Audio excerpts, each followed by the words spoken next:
ماننے والے مسلمان ہیں کہ اللہ تبارک و تعالی جب ہمیں اپنے فضل و کرم سے کسی بھی اعتبار سے، چاہے وہ خوشی کا موقع ہو یا غمی کا موقع ہو، جب اللہ عطا فرماتا ہے تو ہم سنی مسلمان ایسے موقع پر اپنے نبی کا میلاد سجاتے ہیں، نبی کا میلاد مناتے ہیں۔ آج کی یہ محفل پاک بھی ایسے موقع پر سجائی گئی ہے کہ جہاں ایک سنت پر عمل کیا گیا ہے،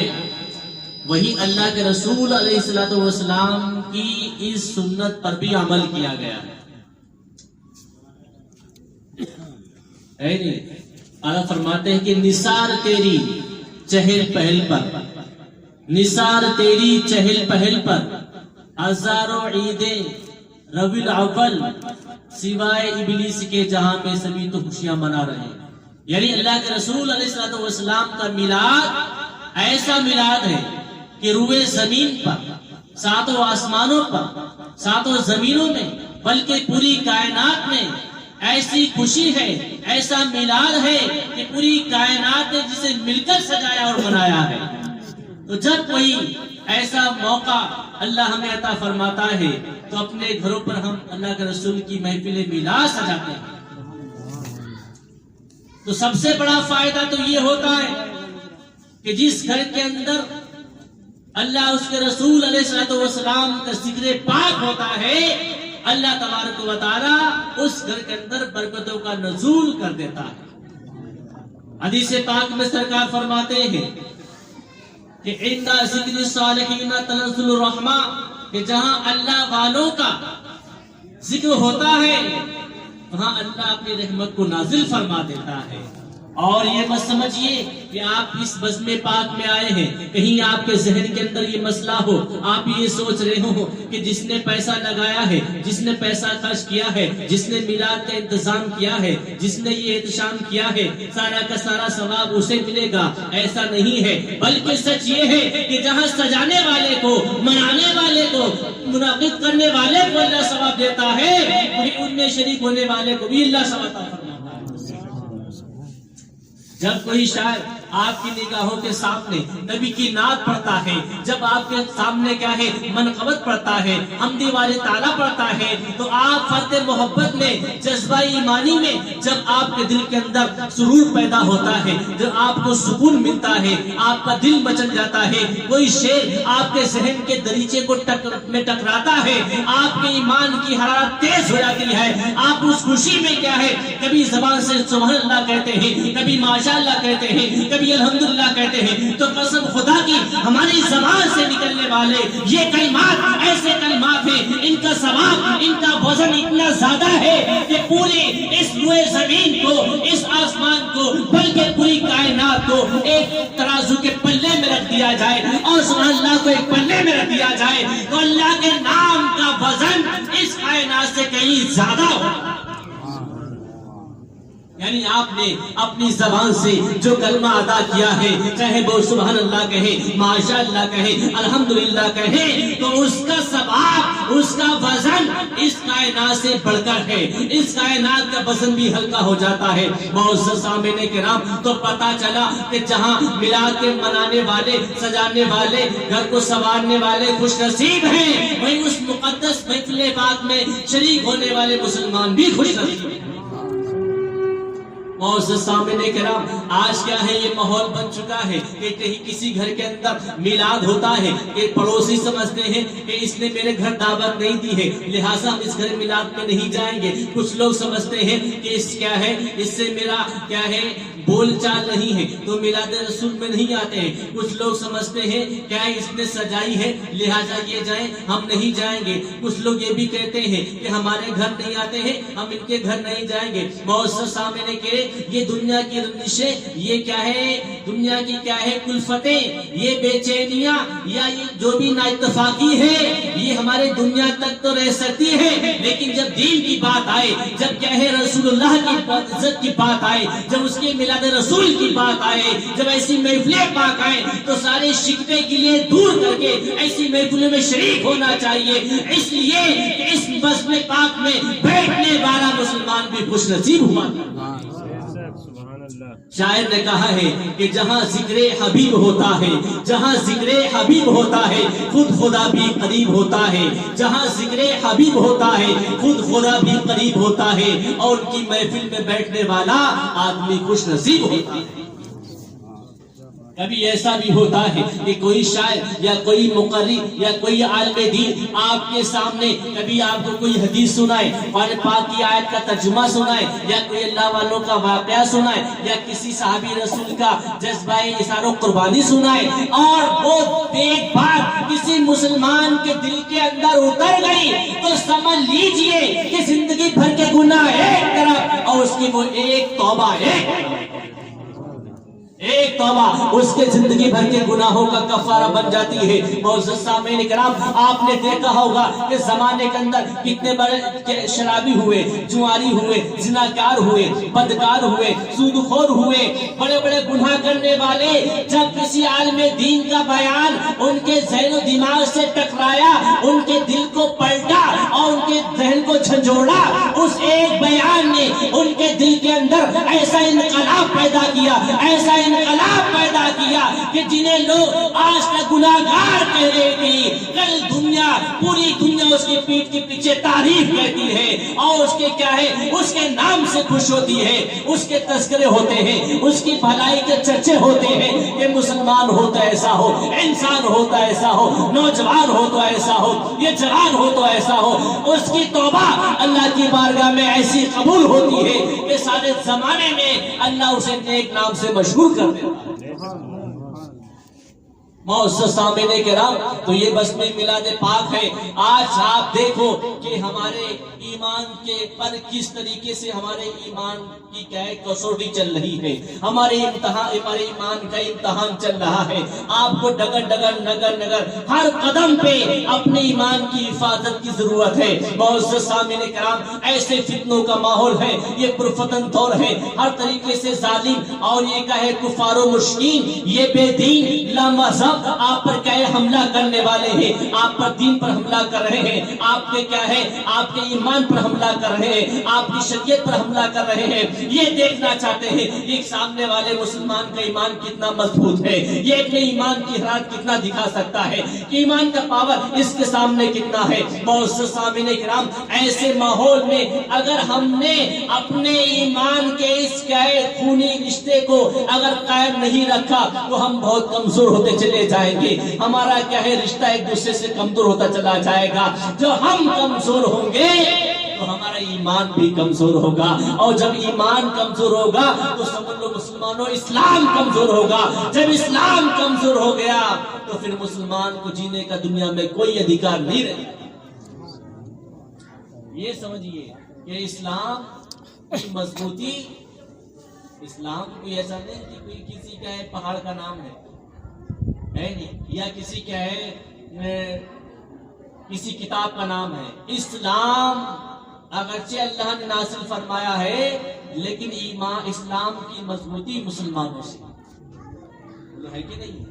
جتنے ہم اپنے ایمان پر مضبوط ہوں گے اسلام اتنا ہی مضبوط ہوگا۔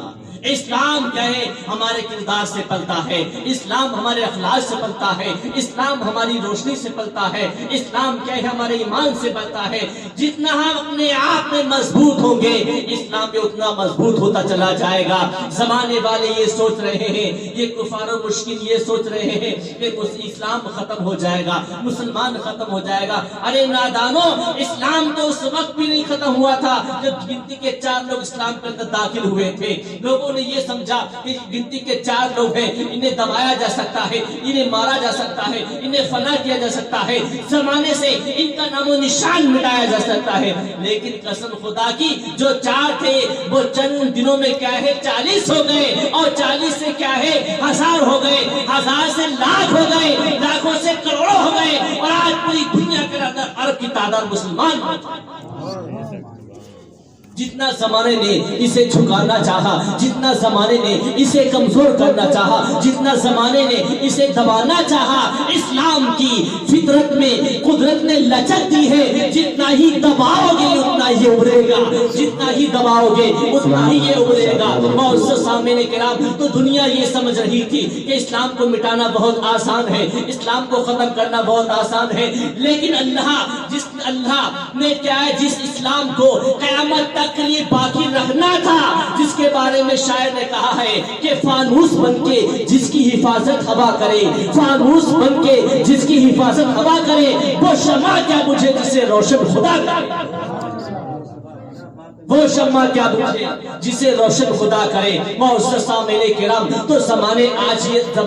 آج یہ سوچ رہا ہے، یہ کفار و مشرکین یہ سوچ رہے ہیں کہ ہم کسی طریقے سے کیا ہے مسلمانوں پہ غالب آ جائیں گے، مسلمانوں کے ایمان کو کمزور کر دیں گے۔ ارے نادانو، جب چاروں طرف سے اسلام پر یلغار ہو رہی تھی، چاروں طرف سے اسلام پر حملہ ہو رہا تھا، جب اسلام کو مٹانا بہت آسان لگ رہا تھا، جب لوگوں کے ذہن و دماغ میں یہ بات تھی کہ چند مٹھی پر مسلمانوں کو نیست نابود کرنا کوئی بڑا کام نہیں ہے، ایسے وقت میں اللہ نے ان کفار و مشرکین کے سامنے جو 313 تھے ہزاروں پر غالب کر دیے، جب ہزار ہوئے تو لاکھوں پر غالب کر دیے۔ معزز سامعین کرام، تو اسلام یہ مٹنے والا نہیں ہے جب تک دنیا میں، اور سچ یہ ہے کہ جب تک ایک مسلمان ہے جب تک قیامت بھی نہیں آئے گی۔ یہ بات ذہن کے اندر رکھیں، یہ تو آپ کو معلوم ہے کہ قیامت کس پہ آئے گی، کافروں پہ تو آئے گی، مشرکوں پہ آئے گی۔ جب تک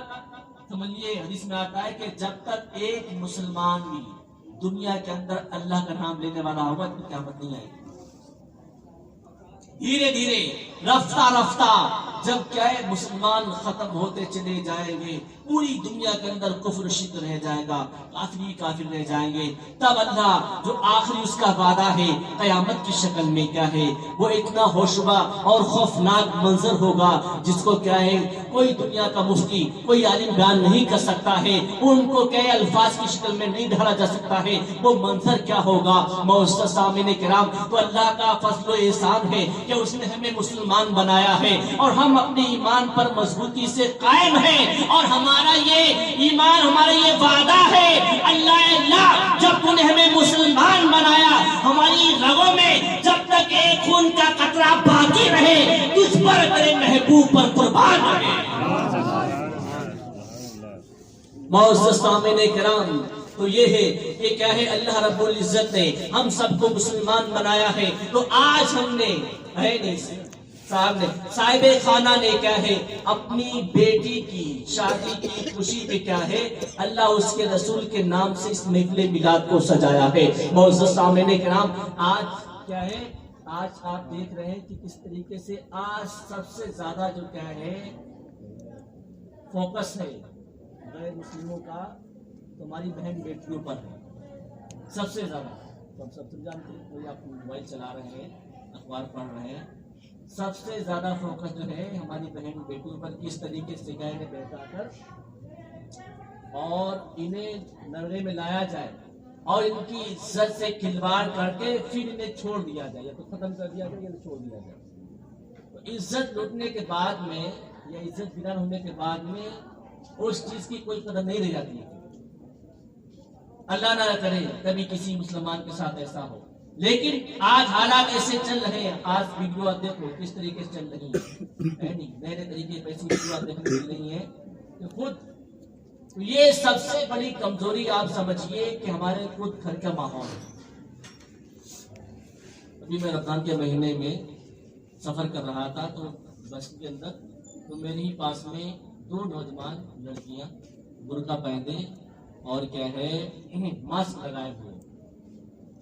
دلی کے آس پاس میں ماسک لگائے ہوئے بیٹھی، تو وہ موبائل انہوں نے نکالا، بڑا موبائل تھا، موبائل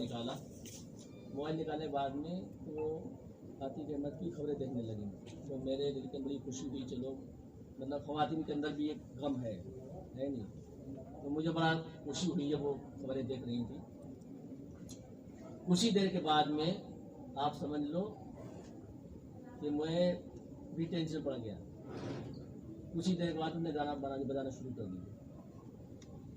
مہینہ کون سا؟ رمضان کے مہینے بات کر رہا ہوں، رمضان کے مہینے دن کی بات میں کر رہا ہوں. اس نے گانا بنانا شروع کر دیا دونوں لڑکیوں نے، موبائل بڑھائے، موبائل لینا، موبائل دیکھنا. تو یہ آپ سمجھیے ایسا ہو سکتا ہے کہ روزے تو دیکھو عورتوں کے مطلب کیا ہے، کچھ ایسے دن ہوتے ہیں ان پہ فرق نہیں ہوتے، یعنی کیا ہے کچھ ایسا ٹائم ان کے پاس آتا ہے روزے ان کو چھوٹ سکتے ہیں، ان کے معاف ہو جاتے ہیں. لیکن اگر تو میں کہنے مطلب یہ ہے کہ اگر انہیں صحیح ماحول دیا جاتا، اتنا بڑا موبائل ان کے ہاتھ میں تھا اور دو لڑکیاں ہیں، جوان ہیں، کوئی کیا ہے آدمی ان کے ساتھ جنس نہیں ہے، اس کے ساتھ میں اگر صحیح ماحول ہوتا تو اگرچہ اس عورت پر یا کسی عورت پر ہے نہیں طبیعی طور پر اللہ نے کچھ ایسے وقت کے لیے روزے معاف کر دیے ہیں اس دن کے لیے، لیکن اگر اسلامی ماحول ہوتا تو وہ رمضان کے مہینے کی قدر کرتی کہ اگرچہ میرا روزہ نہیں ہے، میرے اللہ نے رخصت دی ہے، لیکن مسلمان کا روزہ چل رہا ہے، رمضان کا مہینہ چل رہا ہے اور میرے ساتھ بیٹھے یہ کوئی کیا ہے، ہر آدمی جانتا ہے دنیا کا کہ یہ مسلمان ہے، مسلمانی میں نہیں بلکہ یہ کوئی عالم دین نظر آ رہا ہے. معزز سامعین کرام، تو یہ کنڈیشن میرے ساتھ میں ابھی 1-2 مہینے پہلے کی بات بتا رہا ہوں. تو ایسے ایسے جب ہمارا لڑکیاں چھوڑ دی جائیں گی تو اب سمجھو محل کیا بنے گا، وہ ان کے ساتھ میں نہیں ایسے ایسے ماحول میں. تو سمجھ لیجئے کہ نکاح بہت پیاری سنت ہے. اور اب دیکھیے کہ پیارے آقا صلی اللہ علیہ وسلم فرمایا کہ جو مسلمان اپنی 3 بیٹیوں کا رشتہ صحیح طریقے عزت کے ساتھ میں اپنی بیٹی کو جو ودا کرتا ہے تو اللہ تبارک و تعالی ان 3 بیٹیوں کو عزت کے ساتھ رخصت کرنے کی وجہ سے اسے جنت، اس پر جنت واجب کر دیتا ہے، اسے جنت عطا فرما دیتا ہے. یہاں تک کہ جب حدیث سرکار نے یہ بیان فرمائی تو صحابی رسول کھڑے ہو گئے، عرض کیا یا رسول اللہ، جو مسلمان 2 بیٹیوں کا یعنی اس کی 3 اور 2 بیٹیاں تھیں اور اس کے ساتھ وہ عزت کے ساتھ اسلامی ماحول کے ساتھ میں پڑھا لکھا کر اسلامی رسوم و رواج کے ساتھ میں اسے گھر سے ودا کرے تو اس کے لیے کیا ہے؟ راوی فرماتے ہیں کہ سرکار نے فرمایا اس کے لیے بھی یہی ثواب ہے. یہاں تک کہ راوی فرمانے لگے کہ اگر کوئی تیسرا ایک بیٹی کے لیے کہتا تو سرکار یہ حدیث بیان فرما دیتے. اتنی بڑی بشارت ہے. ہم ایک ذمہ داری سمجھتے ہیں، ہماری بہنوں بیٹیوں، ہم ذمہ داری سمجھتے ہیں کہ ہمیں اس کا رشتہ کرنا ہے، نہیں کریں گے لوگ تان دان کریں گے یا شادی نہیں کر رہا ہے. تو جس کو ہم نے ذمہ داری سمجھا ہے کہ ہماری ذمہ داری ہے، اللہ تبارک و تعالیٰ نے اسی ذمہ داری کے عوض ہمیں جنت عطا فرما دی ہے. تو اس کو تم ضرورت سمجھ رہے ہو، یہ ذمہ داری ہے، ہمیں اسے پورا کرنا ہے، اسے انجام تک پہنچانا ہے. اس کا ہے، اس چیز سے کیا ہے، ہمیں سلوک دوش ہونا ہے، اپنی بہن بیٹی کا رشتہ کرنا ہے، شادی کرنا ہے. جس کو ہم نے ضرورت سمجھا تھا اللہ نے اس ضرورت کو بھی پورا کر دیا، اس کے عوض میں ہمیں جنت بھی عطا فرما دیا. معزز سامعین کرام، ایسی یہ پیاری سنت کہ آج اس کو ایک طریقے سے عذاب بنا دیا جا رہا ہے. معاذ اللہ رب العالمین. اس طریقے سے آپ دیکھیں کہ اتنی فضول زیادتیاں اس کے اندر کیا ہے، شادی کے اندر بڑھائی جا رہی ہیں کہ عام آدمی سوچے مجبور ہو جاتا ہے. جس کے گھر بیٹی پیدا ہو جاتی ہے تو یہ ماحول دیکھ کر کیا ہے، پہلے دن سے اس کا چہرہ اتر جاتا ہے. حالانکہ آپ دیکھیں کہ سرکار نے بیٹیوں کو رحمت کہا ہے، اولاد کو نعمت کہا ہے، لیکن بیٹی کو رحمت کہا ہے کہ جس گھر کے اندر اللہ بیٹی پیدا فرماتا ہے اس کے اندر برکتیں بھی شروع ہو جاتی ہیں، غیب سے اللہ اس کے اندر برکتیں نازل فرما دیتا ہے. معزز سامعین کرام، تو بہت ہی پیاری سنت ہے میرے مصطفیٰ کی یہ شادی کرنا، اور خاص کر اپنی بہن بیٹی کو عزت کے ساتھ میں، اسلامی ماحول کے ساتھ میں، اسلامی رسم و رواج کے ساتھ میں، بہت سنجیدگی اور سادگی کے ساتھ میں جب مسلمان اپنی بہن بیٹی کا رشتہ کرتا ہے، رشتہ ہونے کے بعد سے لے کر اختتام نکاح تک اللہ تبارک و تعالی اس کے ہر کام میں برکت عطا فرما دیتا ہے. اور جس کی بنیاد حرام کاری پر رکھی جاتی ہے، معزز سامعین کرام، اس کا ماحول بھی بگڑتا چلا جاتا ہے۔ لہٰذا آپ حضرات کی مطلب کیا ہے، میں یہی کہنا چاہوں گا، آپ ماحول کو نہ دیکھو۔ ہم میں اکثر کیا ہوتا ہے، ہم ماحول کو دیکھ کے بدل جاتے ہیں کہ ہمارے محلے میں ایسا ہوتا ہے، ہمارے پڑوس میں ایسا ہوتا ہے، ہمارے رشتہ داری میں ایسا ہوتا ہے، ہمارے گاؤں بستی میں ایسا ہوتا ہے، ہماری برادری میں ایسا ہوتا ہے۔ نہ گاؤں بستی کو دیکھو، نہ برادری کو دیکھو، نہ ذات پات کو دیکھو، نہ محلہ بستی کو دیکھو، نہ پڑوسیوں کو دیکھو۔ اگر تمہیں دیکھنا ہے تو قرآن و حدیث کو دیکھو، اسلام کو دیکھو کہ اسلام کیا کہتا ہے۔ ساری دنیا اگر اسلام کے خلاف راستے پر جا رہی ہو اور ایک راستہ ایسا ہو جو اسلام کی طرف جا رہا ہو، اگرچہ چلنے والا اس پر ایک آدمی ہو، تو تم 100 کو نہ دیکھو، لاکھوں کو نہ دیکھو، بلکہ اس ایک کو دیکھو جو اللہ اس کے رسول کے راستے پر چل رہا ہے۔ سبحان اللہ، سبحان اللہ، بے شک۔ کیوں؟ اس لیے کہ ماحول سے ہم نہیں ہیں، ماحول ہم سے ہے۔ ہم ماحول بناتے ہیں، جیسا ہم ماحول بنائیں گے ویسا ہی ماحول بنے گا۔ معزز سامعین کرام، اللہ رب العزت کی بارگاہ میں دعا ہے، جو کچھ میں نے بولا ہے آپ نے سنا ہے، جانے انجانے میں مجھ سے کوئی لفظ قسم غلطی ہو گئی ہو، مولا اپنے فضل و کرم سے معاف